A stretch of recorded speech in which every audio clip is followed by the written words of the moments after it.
जय हिंद साथियों, स्वागत है आप सभी का शाइन वाईटी क्लासेस में। हिंदी शॉर्ट हैंड की प्रैक्टिस डिक्टेशन 80 शब्द प्रति मिनट गति से डिक्टेशन 5 सेकंड में शुरू होगी। स्टार्ट। श्रीमान जी, मैं भारत ईरान सांस्कृतिक संघ तथा इंडियन एसोसिएशन ऑफ ईरान के प्रति कृतज्ञ हूँ कि उन्होंने मुझे भारत के मित्रों से मिलने और उन्हें अपने देश के बारे में जानकारी देने का यह अवसर दिया। आपके माध्यम से मैं भारत की जनता की ओर से ईरान की जनता के लिए बधाई और शुभकामनाएं अर्पित करती हूँ। आप सब विज्ञ हैं और आपको भारत तथा ईरान के बीच संबंधों के बारे में बताने की मुझे आवश्यकता नहीं है।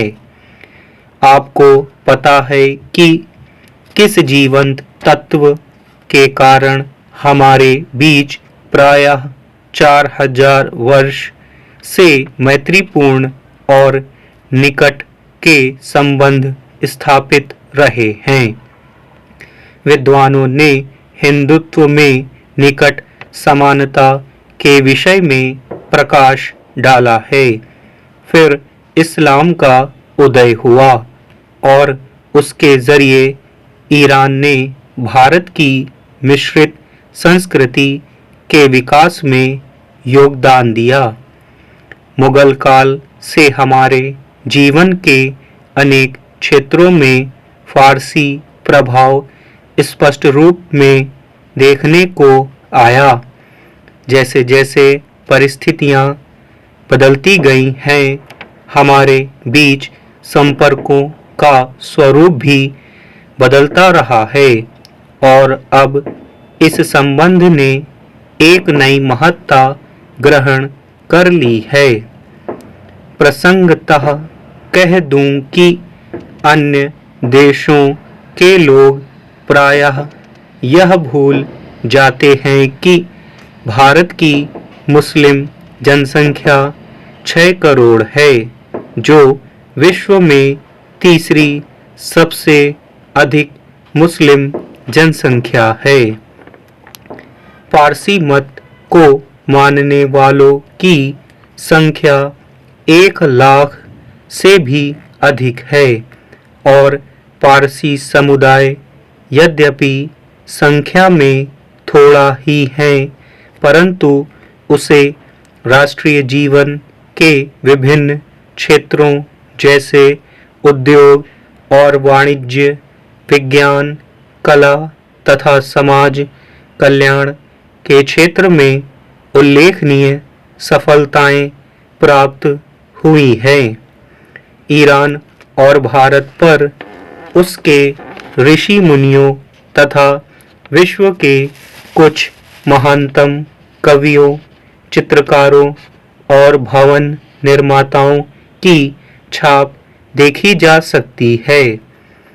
हमारे देशों की जनता ने दमवाम और हिमालय पर्वतों की छाया में रहते हुए समृद्ध विरासत प्राप्त की है और गत कुछ शताब्दियों में उन्हें काफी कष्ट संकट भी झेलने पड़े हैं।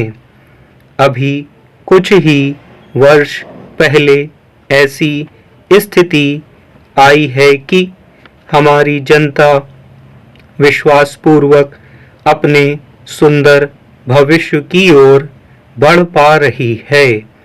हम में से बहुतेरे लोग यह जानते हैं कि ईरान एक प्राचीन गौरवशाली देश है, जहां हाफिज और सादी जैसे समृद्ध एवं मधुर भाषा वाले कवि हुए हैं, जहां रूमी जैसे दार्शनिक हुए, जहां प्रसिद्ध मस्जिदें हैं जो पारंपरिक आतिथ्य सत्कार के लिए विख्यात है और जहाँ के निवासी विशेष प्रतिभा संपन्न है।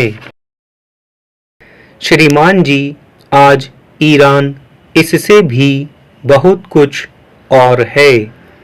यहाँ के निवासियों की जीवंतता को अनुभव किए बिना कोई भी नहीं रह सकता, जो अपने आर्थिक और औद्योगिक विकास की ओर तेजी से बढ़ने की अदम्य इच्छा से प्रेरित है। ईरान तेजी से एक उद्योग प्रधान देश बनता जा रहा है। जैसा कि यहाँ के तेल साफ करने के कारखानों, पेट्रो रसायन परिसर, इस्पात उद्योग तथा मशीनी औजारों के कारखानों से स्पष्ट है, और वह अनेक प्रकार की उपभोक्ता चीजें तैयार कर रहा है। महामहिम शहंशाह से मैंने जो विचार विमर्श किया है, उससे मुझे इस निश्चय का स्पष्ट आभास मिला है कि वे ईरान को आधुनिक देश बनाना चाहते हैं। भारत की समस्याएं कुछ सीमा तक वैसी ही हैं जैसी ईरान की हैं, लेकिन ईरान की अपेक्षा कहीं बड़ी जनसंख्या और विविधता के कारण वे अधिक जटिल बन गई है। कहा जाता है कि आत्मतुष्टि का अंत होते ही परिवर्तन का क्रम शुरू हो जाता है, और परिवर्तन जैसे जैसे घटित होता जाता है, हमारे भीतर सुप्त आकांक्षाएं जागती जाती हैं। वर्तमान समय में हमारे देश में एक तरह की उथल-पुथल है। गरीबी के प्रति असहनशीलता है, प्रगति की गति के प्रति आधैर्य है।